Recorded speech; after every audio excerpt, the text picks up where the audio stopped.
محبت ایک ایسا لفظ ہے جو ہم نے اچھی طرح سن رکھا ہے، مفہوم سے آگاہ ہے، اور اس لفظ کی معنویت کو جانتے بھی ہیں اور اپنے اندر محسوس بھی کرتے ہیں۔ کسی کے لیے دل میں ترجیح پیدا ہو جانا، بہت سارے لوگوں میں کسی ایک کے لیے پسندیدگی کی کیفیت پیدا ہو جانا، اور پھر اس کا دل میں استقرار ہونا، یعنی وہ پسندیدگی جم جائے دل میں، تو اس کو محبت کہا جاتا ہے۔ اس کے لیے ود کا لفظ بھی قرآن مجید میں آیا ہے، اور بھی مختلف کلمات لفظ محبت کے لیے استعمال ہوئے۔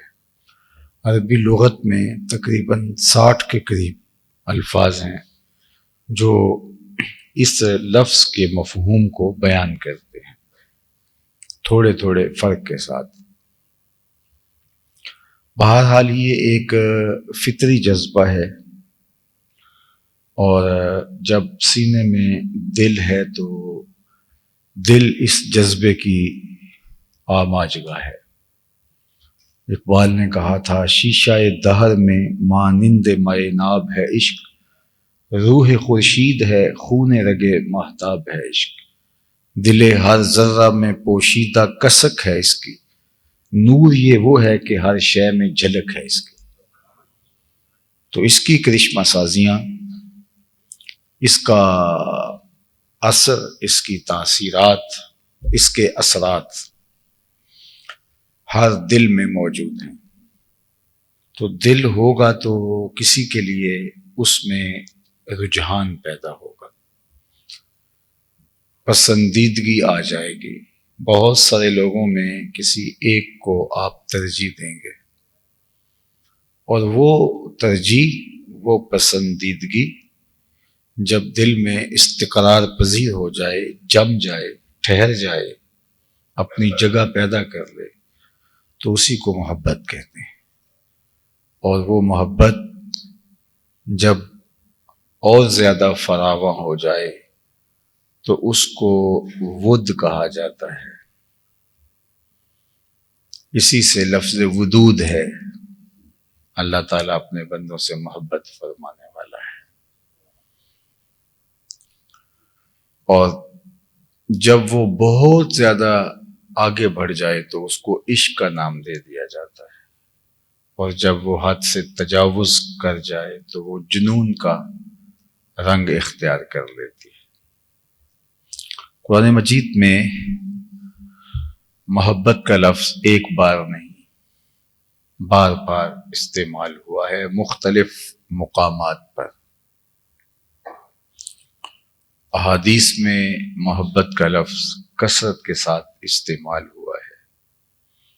باقی عربی، اردو، فارسی شاعری تو بھری پڑی ہے محبت اور اس کے متعلقات سے۔ یہ طے شدہ ہے کہ جب ہم سینے میں تڑپتا ہوا بےتاب دل رکھتے ہیں تو اس میں ضرور کسی نہ کسی کی چاہت ضرور ہوگی، اس کے بغیر دل رہ نہیں سکتا۔ تو ہمیں اللہ جل شانہ کی، اس کے پیارے رسول صلی اللہ علیہ وآلہ وسلم کی، حضور کے اصحاب کی، حضور کی اطرت پاک کی، آقا کریم علیہ السلام کی متعلق جتنی بھی چیزیں ہیں ان سے محبت کی تعلیم ارشاد فرمائی گئی ہے، اور ارشاد کیا گیا، والذین آمنوا اشد حبا للہ، جو اہل ایمان ہیں وہ اللہ سے شدید محبت کرتے ہیں، ٹوٹ کے چاہتے ہیں اپنے رب کو۔ تو اللہ کی محبت واجبات شرعیہ سے ہے، اسی طرح اس کے پیارے محبوب علیہ السلام کی محبت بھی واجبات شریعت سے ہے۔ ارشاد فرمایا لا یؤمن احدکم حتی اکون احب الیہ من والدہ وولدہ والناس اجمعین، اتنی دیر تک کوئی شخص مومن نہیں ہو سکتا، یعنی کامل مومن نہیں ہو سکتا، جب تک وہ اپنے ماں باپ سے، اپنی اولاد سے، تمام لوگوں سے زیادہ مجھے محبوب نہ جانے۔ حضرت عمر رضی اللہ تعالی عنہ نے عرض کی یا رسول اللہ صلی اللہ علیہ وسلم، میں کائنات کی ہر شے سے زیادہ آپ کو محبوب سمجھتا ہوں، لیکن اپنی جان سے زیادہ نہیں۔ وہ انہوں نے جو اپنی کیفیت تھی وہ حضور کے سامنے رکھی، تو آقا کریم نے فرمایا پھر تمہارا ایمان مکمل نہیں ہے۔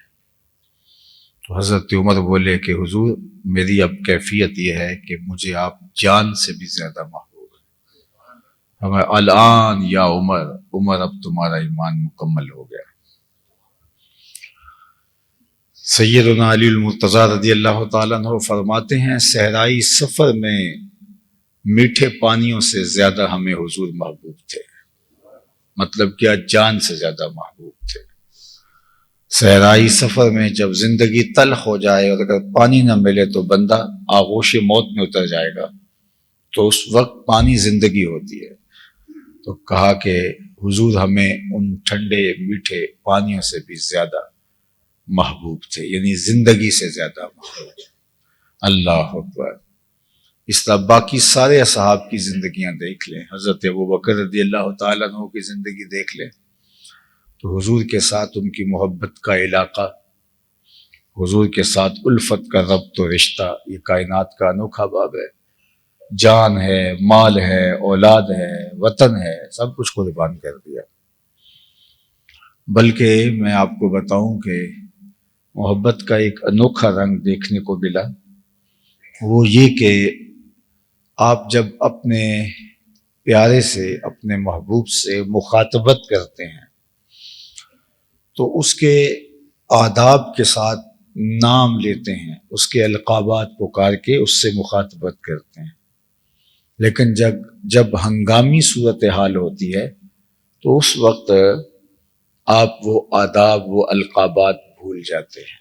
آپ کی ہمسائیگی کے اندر بہت معزز شخص رہتا ہو اور آپ جب بھی اس سے مخاطبت کرتے ہوں تو دو چار القاب، جناب والا، حضرت، محترم، جناب، اور پھر آپ محو کلام ہوتے ہوں، لیکن گھر میں کوئی حادثہ ہو گیا، چور گھس آیا اور اس طرح کی کوئی بات ہے تو آپ مدد کے لیے اس کو پکاریں گے، ہنگامی صورتحال سے آگاہ کریں گے تو سارے القاب آپ کو بھول جائیں گے، آپ کو صرف اس کا جو معروف نام یا لقب ہے وہی یاد رہے گا۔ لیکن یہاں مظہر محبت دیکھیے، جب سارے سوراخ بند کر کے ایک سوراخ بچ گیا، اس میں اپنی ایڑی رکھ لی اور کہا جان عالم اندر تشریف لے آئیے۔ یہ غار ثور کی کہانی ہے اور حضرت عمر بیان کرتے ہیں رضی اللہ تعالیٰ عنہ، اور جب یہ بیان کر رہے تھے اور ساتھ رو بھی رہے تھے اور ساتھ یہ بھی کہہ رہے تھے کہ عمر یہ ساری زندگی کی نیکیاں ابو بکر لے لے اور یہ ایک رات کی نیکی مجھے دے دے۔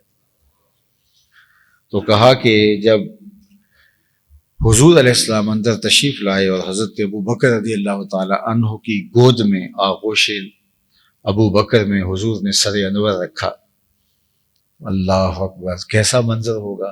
ایسے لگ رہا ہوگا جیسے ریحل میں قرآن رکھا ہوا ہے۔ تو حضور آرام فرمانے لگے، تو سانپ نے جب سارے سوراخ بند پائے اور جہاں انسانی گوشت دیکھا وہاں ڈنگ مارا، تو اچانک تو چیونٹی بھی کاٹ جائے تو انسان بے چین ہو جاتا ہے، حالانکہ اس کا ضرر نہیں ہوتا، لیکن سانپ کا ڈنگ اور پھر زہر بدن میں سرایت کرنے لگا۔ لیکن حضرت سیدنا صدیق اکبر رضی اللہ تعالیٰ عنہ کو حضور کے آرام کا اتنا خیال تھا کہ انہوں نے اپنی ٹانگ کو جنبش نہیں ہونے دی، مخافۃ ان یتنبہ رسول اللہ صلی اللہ علیہ وآلہ وسلم، اس ڈر سے کہ کہیں حضور بیدار نہ ہو جائیں۔ سانپ کے ڈنگ کی وجہ سے میری ٹانگ میں جنبش آ گئی، حرکت آ گئی تو حضور کی نیند میں خلل آئے گا، تو انہوں نے اپنی ٹانگ کو جنبش کیوں نہ آنے دی؟ مخافت، یہ بخاری کے لفظ ہے، مخافت ان یتنبہ رسول اللہ صلی اللہ علیہ وآلہ وسلم، کہ کہیں حضور بیدار نہ ہو جائیں۔ تو ساری توجہات ادھر جڑی رہی کہ میری ٹانگ کو جنبش نہ ہو، اور وہ ڈنگ پہ ڈنگ لگا رہے اور زہر سرایت کر رہے اور بدن میں درد کی ٹیسیں اٹھ رہی ہیں، اور آپ پوری طرح سے فوکس کیے ہوئے ہیں اپنی ٹانگ کو کہ اس کو جنبش نہیں آنی چاہیے کہ حضور کی نیند میں خلل پیدا نہ ہو۔ تو ساری توجہ ادھر لگ گئی اور بے اختیار آنسو ٹپک کے حضور کے رخسار پہ گر گئے، اور آقا کریم علیہ السلام بیدار ہو گئے اور کہا ما لک یا ابا بکر، ابو بکر کیا ہوا؟ ابو بکر ما لک یا ابو بکر کیا ہوا؟ تو اب یہ ہنگامی صورتحال تھی، سانپ ڈنگ پہ ڈنگ لگا رہا تھا۔ تو اس مشکل صورتحال میں آپ کا کوئی جتنا بھی عزیز ہو، آپ القابات چھوڑ دیتے ہیں، آپ وہ جو اسلوب ہے آپ کا کلام کا اس کو ترک کر کے ہنگامی صورتحال میں طریق کلام کا بدل جاتا ہے، اور آپ نے زندگی میں یہی دیکھا ہے۔ لیکن محبت جس درجہ کمال پہ تھی، سیدنا صدیق اکبر رضی اللہ تعالیٰ عنہ بولے لدغت فداک امی و ابی یا رسول اللہ صلی اللہ علیہ وسلم، حضور میری ماں بھی آپ کے قدموں پر قربان ہو، میرا باپ بھی آپ کے قدموں پر قربان ہو، مجھے سانپ نے ڈس لیا ہے۔ سانپ بھی تو پکارا جا سکتا تھا، لدغتو بھی تو پکارا جا سکتا تھا، حیاتن حیاتن سانپ کہا جا سکتا تھا، لیکن انہوں نے ادب کے اسلوب کو، محبت کے قرینے کو ترک نہیں کیا، اس لہجے میں فرق نہیں آنے دیا۔ اس ہنگامی صورتحال میں وہی اسلوب کلام جو حضور سے تخاطب کا ان کا ماضی کا انداز تھا، اسی کو اختیار کرتے ہوئے کہا لدغت فداک امی و ابی یا رسول اللہ صلی اللہ علیہ وسلم، حضور میری ماں بھی آپ کے قدموں پہ قربان جائے، میرا باپ بھی آپ کی راہوں پہ نچھاور، مجھے سانپ نے ڈس لیا۔ اللہ اکبر۔ تو یہ محبت تھی، یہ ان کی الفت کا رنگ اور آہنگ ہے، اور ان کی محبت کا اسلوب اور انداز ہے۔ تو محبت تو واجبات شرعیہ سے ہے، اور ہر ایک شے سے زیادہ حضور علیہ السلام سے جب تک محبت پیدا نہیں ہوتی اتنی دیر تک وہ محبت ہی نہیں شرعاً مانی جائے گی۔ اس محبت کا تقاضا شریعت میں کیا گیا ہے جو سب سے زیادہ محبوب کریم صلی اللہ علیہ وآلہ وسلم سے ہو۔ محمد ہے متاع عالم ایجاد سے پیارا۔ مورخ اسلام حفیظ جالندری کا اسلوب کتنا دل آویز ہے۔ محمد ہے متاع عالم ایجاد سے پیارا، پدر مادر برادر مال جان اولاد سے پیارا۔ محمد کی محبت دین حق کی شرط اول ہے، اسی میں ہو اگر خامی تو سب کچھ نامکمل ہے۔ تو ان کی محبت کو ہمارے اوپر لازم کیا گیا۔ اللہ اکبر۔ اور میں آپ کو یہ بتاؤں کہ حضور کی ذات ایسی ذات والا صفات ہے کہ جو محبتوں کا مرکز ہے، پوری کائنات ان سے محبت کر رہی ہے۔ یعنی جو خالق ہے وہ خالق ہو کے بھی اپنے محبوب سے محبت کرتا ہے۔ اللہ اکبر۔ اپنے محبوب سے محبت کرتا ہے خالق ہو کے، اور فرشتے بھی حضور سے محبت کرتے ہیں، انسان بھی حضور سے محبت کرتے ہیں، جن بھی حضور سے محبت کرتے ہیں، حتیٰ کہ جو سینوں میں دل نہیں رکھتے ان کو بھی حضور سے پیار ہے، ان سے بھی الفت کا ربط و رشتہ ہے۔ جبریل امین جب سورہ الضحیٰ لے کر کے حاضر ہوئے تو مفسرین کے بقول 40 دن کے بعد وحی کا سلسلہ دوبارہ شروع ہوا تھا۔ جو وحی کا انقطاع ہوا وہ 40 دن تک رہا، جس کو فترت کا زمانہ کہتے ہیں۔ تو 40 دن تک جبریل آئے نہیں تھے۔ تو جب جبریل وحی لے کر آئے تو حضور نے فرمایا جبریل اتنی دیر کے بعد آئے تو عرض کی انا عبد مامور، حضور میں تو عبد مامور ہوں، حکم کا پابند ہوں، جب حکم ہوگا مجھے آنا ہوگا۔ باقی رہی بات یہ کہ میں آپ کے اشتیاق میں تڑپ رہا تھا، بے لقائے یار ان کو چین آ جاتا اگر، بار بار آتے نہ یوں جبریل سدرا چھوڑ کے۔ تو حضور کا اشتیاق ان کے سینے میں، ان کے دل میں۔ مسلمان تو خیر ٹوٹ کے محبت کرتے ہی کرتے ہیں، لیکن حضور کی محبت انسانوں کے کلیجے میں اور ان کے سینے میں اور ان کے دلوں میں تو ہے، لیکن آؤ تمہیں میں ایک انوکھی اور البیلی کہانی سناتا ہوں محبت کی۔ امام بخاری نے اس کو نقل کیا ہے اور امام سمہودی نے الوفا کے اندر اس کو بڑی تفصیلات کے ساتھ بیان کیا کہ حضور مسجد نبوی میں تشریف فرما ہوئے، خطبے کا بھی آغاز ہی ہوا تھا کہ ایک جانب سے رونے کی آواز آنے لگی، اور رونے والا اس درد سے روتا ہے کہ لگتا ہے کہ اس کا کلیجہ پھٹ جائے گا۔ صحابہ دائیں بائیں دیکھتے ہیں لیکن رونے والا دکھائی نہیں دیتا، لیکن اس کی آواز صحابہ خود روایت کرتے ہیں کناقۃ الخلوج، جس طرح اونٹنی کا بچہ گم ہو جائے اور جس طرح وہ چلاتی ہے اور چیختی ہے، تو رونے والے کی آواز کچھ اس طرح سے تھی۔ پھر دائیں بائیں دیکھا تو کوئی رونے والا دکھائی نہیں دیتا اور سب حیرت زدہ ہے، حتیٰ ارتج المسجد، یہاں تک کہ جو مسجد ہے وہ گونجنے لگی، اور عجیب کیفیت ہے اس کے رونے کا شور مچا ہوا ہے اور مسجد گونج رہی ہے اور اس کے درد سے سینوں میں دل دہل رہے ہیں، لیکن حیرت یہ ہے کہ رونے والا دکھائی نہیں دے رہا۔ فنزل النبی صلی اللہ علیہ وآلہ وسلم عن المنبر، حضور ممبر سے نیچے تشریف لائے اور ایک سمت چلے۔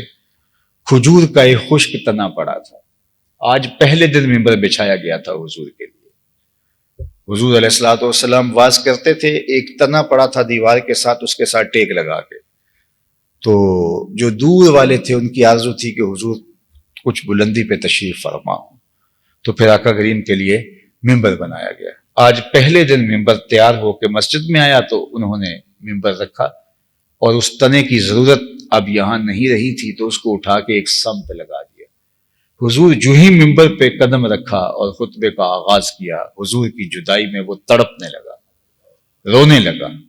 کناقۃ الخلوج، جس طرح اونٹنی کا بچہ گم ہو جائے تو وہ روتی ہے، تو وہ یوں رو رہا ہے۔ حضور ممبر سے نیچے اترے اور جا کے اس کو اپنی آغوش میں لے لی۔ اب صحابہ کو پتہ چلا رو تو یہ رہا ہے، تو جس طرح بچھڑا ہوا بچہ ماں کی گود میں آ جائے تو اس کی گگی بن جاتی ہے، تو جب تنے کو حضور نے اپنی آغوش میں سمیٹا تو حدیث میں آتا ہے کہ اس کی گگی سی بن گئی۔ پہلے تو چیخ رہا تھا، پھر ہچکیاں لینے لگا، پھر حضور اس کے اوپر اپنا شفقت کا ہاتھ پھیرتے رہے اور اس کی ہچکیاں بتدریج سسکیوں میں تبدیل ہو گئی، پھر اس کی سسکیاں بھی تھم گئیں اور وہ خاموش ہو گیا۔ حضور نے اس سے کچھ کہا اور واپس ممبر پہ تشریف لے آئے۔ صحابہ کی آنکھوں میں سوال چمک رہے تھے کہ یہ ماجرا کیا ہوا؟ کبھی درخت بھی روئے ہیں اور درخت بھی خشک، درختوں نے بھی کبھی انسانوں کی طرح چیخو پکار کی ہے، یہ ماجرا کیا ہوا؟ یہ تو انہیں سمجھ آ رہی تھی کہ یہاں سے اٹھا کے وہاں رکھا تو جدائی کا صدمہ گوارا نہیں کر پایا، لیکن درخت بھی کبھی روئے ہیں؟ اللہ کے محبوب علیہ السلام نے صحابہ کی آنکھوں میں سوالات دیکھے تو خود ہی ارشاد فرمایا لو لم افعل هكذا لحن الى یوم القیامہ، لوگوں میں اگر یوں ممبر سے اتر کے اپنے عاشق زار کو یوں تسلی نہ دیتا وہ قیامت تک روتا ہی رہتا۔ اللہ اکبر۔ تو یہ ہے درخت اور خشک تنا۔ رومی نے کہا تھا نا اس تنے ہنانا در ہجر رسول، زار می نالت چوں ارباب عقول، وہ عقل مند لوگوں کی طرح ہزاروں کتا رو رہا تھا حضور کے ہجر میں۔ اور اس سے بھی عجیب کہانی سناتا ہوں کہ حضور حضرت ابو بکر رضی اللہ تعالیٰ عنہ، حضرت عمر اور سیدنا عثمان غنی رضی اللہ تعالیٰ عنہ اور اللہ کے محبوب علیہ الصلوۃ والتسلیم احد پہاڑ کے اوپر تشریف لے جاتے ہیں۔ جو ہی ان کے قدم احد کی چھاتی پہ آتے ہیں تو وہ خوشی سے جھوم اٹھتا ہے۔ اللہ اکبر۔ مگر نازم بئیں ذوقے کہ پیش یار می رقصم، مگر نازم بئیں ذوقے کہ پیش یار می رقصم، تو وہ رقص میں آ گیا، وہ جھوم اٹھا، تو اللہ کے محبوب علیہ السلام نے زور سے اس کے اوپر اپنا پاؤں مارا اور فرمایا کہ اثبت احد فانما علیک نبی و صدیق و شہیدان، ٹھہر جاؤ، تمہارے اوپر اللہ کا ایک نبی ہے، ایک صدیق اور 2 شہید ہیں۔ تو اس کا سارا وہ جو رقص کی کیفیت تھی، اس کے جھومنے کا انداز تھا، وہ تھم گیا۔ اور پھر حضور علیہ السلام نے اس کہانی کو ایک دوسرے موقع پہ بیان کیا جب غزوہ تبوک سے واپس آئے۔ یہ غزوہ تبوک حضور علیہ السلام کا مدینہ المنورہ سے بہت زیادہ وقت جو حضور باہر رہے ہیں تو وہ تبوک کے موقع پہ رہے ہیں۔ ایک لمبی مسافت تھی، اور تبوک کے موقع پہ ہر شے مدینے کی حضور سے اداس ہو گئی تھی، اور یہی موقع تھا کہ لوگ مدینہ المنورہ کے خواتین بھی اور بوڑھے بھی بچے بھی باہر نکل کے حضور کا استقبال کرنے آئے تھے، اور ان کے پاؤں سے جب گرد اڑی تو جس سمت سے تبوک کے مجاہد آ رہے تھے حضور علیہ السلام کے ہمراہ، تو ہوا کا رخ ادھر تھا، تو گرد اڑ کے ان کے اوپر پڑی، تو انہوں نے اس گرد سے بچنے کے لیے اپنے اماموں کے جو عزبے ہیں یہ اپنے ناک کے اوپر رکھ لیے تاکہ اس گرد سے بچ جائیں۔ عمومی طور پہ یہ انسان کرتا ہے۔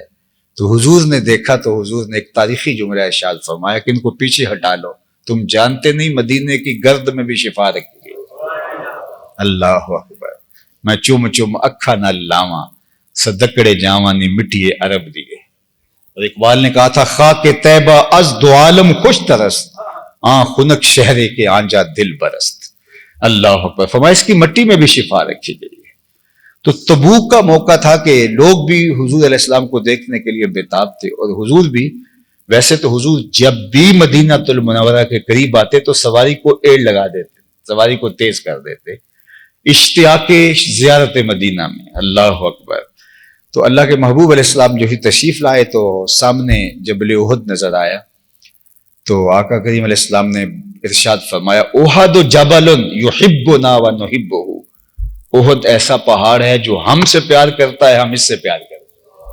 اللہ اکبر۔ آپ مسجد نبوی سے احد کی زیارت کے لیے جائیں تو احد کے قریب آ کے جو ہے وہ ایک جگہ ہے، وہاں یہ حدیث جلی حروف میں لکھی ہے، جہاں احد شروع ہوتا ہے، احد شریف شروع ہوتے ہی حدیث جلی حروف میں وہاں کی بلدیہ نے لکھی ہے احد جبل یحبنا ونحب۔ یہ حضور نے تبوک سے واپسی پر کہا تھا کہ یہ پہاڑ ہم سے پیار کرتا ہے اور ہم اس سے پیار کرتے ہیں۔ اللہ اکبر۔ تو ہمارے ایک استاد تھے، وہ فرمایا کرتے تھے ذوق میں کہ پھر احد بھی ہمارا پیر بھائی ہوا، کہ ہم بھی حضور سے پیار کرتے ہیں اور احد بھی حضور سے پیار کرتے ہیں۔ اور میں جب مدینہ المنورہ حاضر ہوتا ہوں تو میں اپنے دوستوں کو کہتا ہوں کہ آج اگر ہم پرانا مدینہ ڈھونڈنے نکلیں تو پرانے مکان بھی نہیں ہیں، وہ پرانی چیزیں بھی نہیں ہیں۔ ظاہر ہے جہاں کچے مکان تھے وہاں عالی نصب ہوٹل بن گئے ہیں، وہ ممیاتی ہوئی بکریاں، وہ جگالی کرتے ہوئے اونٹ، وہ کچی سڑکیں، وہ کنویں اور کنویں کے اندر پڑے ہوئے ڈھول، اب سب کچھ نہیں ہے۔ لیکن میں کہتا ہوں جب احد پہ جاتے ہیں تو میں کہتا ہوں دیکھو اس پہاڑ کو، یہ نہیں بدلا، 14 صدیاں قبل ڈائریکٹ حضور کی نظریں یہاں پڑی تھی، اور حضور علیہ السلام نے کہا تھا احد جبل یحبنا ونحبہ، یہ ہم سے پیار کرتا ہے اور ہم اس سے پیار کرتے ہیں۔ آج کل وہ احد پر انہوں نے لائٹنگ بھی کر دی ہے۔ تو ایک دن ہم سلام کر کے نکلے تو مسجد نبوی کا ماحول تھا، تو عجیب اس وقت کیفیت پیدا ہوئی۔ تو میرے ساتھ ایک دوست تھا، میں نے کہا کہ وہ آمد ہو رہی ہے، آپ لکھ لو۔ تو مدینے کے شام و سحر اللہ اللہ، کہاں میں کہاں ان کا در اللہ اللہ۔ تو اس طرح چلتے رہے اور وہ لکھتے رہے۔ تو جو ہی باب فہد سے ہم اپنے ہوٹل کی طرف مڑے تو سامنے جبل احد تھا، تو برجستہ جو شعر اس وقت میری زبان پر آیا اور دوست نے لکھ لیا کہ وہ جبل احد پربتوں کا شہنشاہ۔ اللہ اکبر۔ شعر کا حسن دیکھیے، یہ آورد کا نہیں ہے، آمد کا شعر ہے۔ اور وہاں باب فہد کے سامنے اچانک دیکھ کر کے یہ لفظ عطا ہوئے وہ جبل احد پربتوں کا شہنشاہ، محب شہ بحر و بر اللہ اللہ، محب شہ بحر و بر اللہ اللہ۔ فما احد جبل یحبنا ونحبہ، احد ایسا پہاڑ ہے جو ہم سے پیار کرتا ہے اور ہم اس سے پیار کرتے ہیں۔ اور میں آپ کو یہ بتاؤں کہ جب قیامت قائم ہوگی تو احد اٹھا کے جنت میں لے جایا جائے گا۔ اللہ اکبر۔ رکن من اراکین الجنہ، یہ جنتی پہاڑ ہے، 15 کلومیٹر پر پھیلا ہوا پہاڑ، اس کی اگر شکل دیکھیں اوپر سے تو لگتا ہے جس طرح اس میں محمد لکھا ہوا ہے صلی اللہ علیہ وآلہ وسلم. تو پتھر بھی ان سے پیار کریں، درخت بھی ان سے پیار کریں. حضور تشریف فرما تھے تو ایک صحابی آئے اور کہا حضور میرا اونٹ پاگل ہو گیا ہے. اور اونٹ جب دیوانہ ہو جائے تو یہ بالخصوص جو صحرائی علاقوں کے رہنے والے لوگ شاید کوئی یہاں ہو وہ جانتے ہیں بہت خطرناک ہو جاتا ہے. ہمارے پنجابی میں کہتے ہیں کہ اونٹ دا کھور جو ہے یہ بہت خطرناک ہوتا ہے. تو اونٹ جب پاگل ہو جائے، جب دیوانہ اور مجنون ہو جائے تو پھر یہ سنبھالنا مشکل ہوتا ہے. اس وقت 4 دیواریاں تھیں اور اب بھی پرانے باغات مدینہ میں آپ دیکھ سکتے ہیں کہ اس کی 4 دیواریاں ہیں. تو وہاں تھا تو حضور کی خدمت میں آ کے صحابی نے عرض کیا تو آقا کریم فرمایا چلو میں تمہارے ساتھ چلتا ہوں. اس کے عرض کرنے کا مقصد بھی یہی تھا. اللہ اکبر. صحابی جانتے تھے ہر دکھ کا مداوا اس چوکھٹ سے ملے گا. یہ کوئی مجھے تو آ کے نہیں پوچھتا. آپ جب بھی مجھے پوچھنے آتے ہیں کوئی مسئلے پوچھنے آتے ہیں، کبھی آپ کوئی ایسی چیز کے لیے تو نہیں آئے جو میرے ڈومین میں نہ آتی ہو. وہ آپ تو اسی کو پوچھتے ہیں نا جو میرے دائرہ کار میں آتی ہے. اب صحابی کا اونٹ پاگل ہو گیا اور وہ آیا حضور کے پاس ہے. اسے پتا ہے ہر درد کا مداوا اس چوکھٹ سے ملے گا. آقا کریم نے نہیں کہا میاں اونٹ پاگل ہو گیا ہے مجھ سے تو کوئی شرعی مسئلہ پوچھو. حضور بھی اس کے ساتھ چل دیے. صحابہ کہتے ہیں ہم ڈرے، اس لیے ڈرے کہ اونٹ جب پاگل ہو جاتا ہے تو بڑا خطرناک ہو جاتا ہے. خیر جب حضور تشریف لے باغ میں تو دور دوسرے کنارے اونٹ تھا. حضور کو دیکھا تو وہ بھاگ کر کے آیا اور ہمارے دل کے اندر ایک خوف تھا کہ کہیں حضور کو کوئی غضب نہ پہنچا دے. لیکن جو ہی وہ قریب آیا اس نے اپنی پیشانی حضور کے قدموں میں رکھ دی اور اونٹ بڑبڑانے لگا جس طرح کچھ کہتا ہو. تو آقا کریم نے فرمایا کہ یہ شکایت کرتا ہے اور پھر ان کو شکایت بتائی اور فرمایا کہ اس کے کام تم زیادہ لیتے اور چارہ کم دیتے ہو. جب اونٹ کی اس محبت کو، امڑتے جذبے کو اور اس کی سجدہ ریزی کو صحابہ نے دیکھا تو انہوں نے اللہ کے محبوب کی بارگاہ میں عرض کی نحنو احق ان نسجد للنبی صلی اللہ علیہ وسلم. حضور ہمارا زیادہ حق پہنچتا ہے کہ ہم آپ کو سجدہ کریں. جب یہ اونٹ ہو کے سجدہ کر رہے ہیں تو ہم تو آپ کی امتی ہیں، یہ سجدہ تعظیمی ہے تو ہم بھی آپ کو سجدہ کرنا چاہتے ہیں. تب حضور نے فرمایا تھا کہ میری شریعت میں اگر جائز ہوتا تو میں بیوی کو حکم دیتا کہ وہ شوہر کو سجدہ کیا کرے. تو جانور کیا، پتھر کیا، درخت کیا، کائنات کا ذرہ ذرہ ان سے پیار کرتے ہیں. امام احمد بن حنبل نے لکھا ہے اپنی مسند کے اندر کانا وحشن لآل محمد صلی اللہ علیہ وآلہ وسلم. حضور کے خاندان کے ہاں ایک چھوٹا سا پرندہ تھا، ممولہ تھا، ایک چھوٹا سا پرندہ تھا.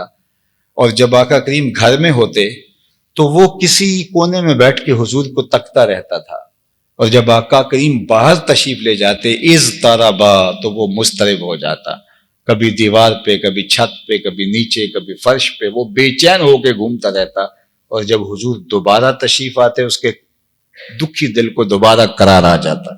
اور باقاعدہ صحابہ کہتے ہیں اور حضور کے اہل خاندان کہتے ہیں کہ ہم نے اس کی یہ کیفیت دیکھی کہ گھر نہیں ہے حضور تو اس کی بے چینی نہیں دیکھی جاتی تھی.